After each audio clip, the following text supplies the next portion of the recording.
Vote প্রচারে বেরিয়ে মন্ত্রী অরূপ রায়ের বাড়িতে বিজেপি প্রার্থী রথীন চক্রবর্তী। দেখা না হলেও শুভেচ্ছা জানালেন অরূপ। ভোটের প্রচারে বেরিয়ে মন্ত্রী অরূপ রায়ের বাড়িতে গেলেন বিজেপি প্রার্থী রথীন চক্রবর্তী। যদিও মন্ত্রীর সাথে সাক্ষাৎ না হওয়ায় বেরিয়ে আসেন তিনি। শনিবার সকালে মধ্য হাওড়ার প্রচার করেন প্রার্থী।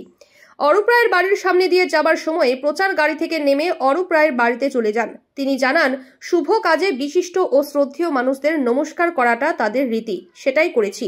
মন্ত্রী অরূপ রায় জানান, তিনি অন্য কাজে ব্যস্ত ছিলেন, তাই দেখা হয়নি।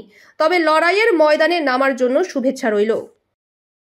আমার সঙ্গে দেখা হয়নি, আমি অন্য কাজে ব্যস্ত ছিলাম, আমি তখনও রেডি হইনি, সেই কারণেই দেখা হয়নি। সময় মতো হলে নিশ্চয়ই দেখা হতো। আমি 9টার সময় এলে আমার সঙ্গে 100 বার দেখা হতো, তার সঙ্গে দেখা হয়নি। আমার সৌজন্যবোধটাকে সৌজন্যবোধ, শোনো, বাংলার সকলেই সৌজন্যবোধ আছে, আমরাও সৌজন্যবোধে বিশ্বাস করি এবং এটা আমি তার সঙ্গে আমার দেখা হয়নি ঠিক কথা, আমার শুভেচ্ছা রইল।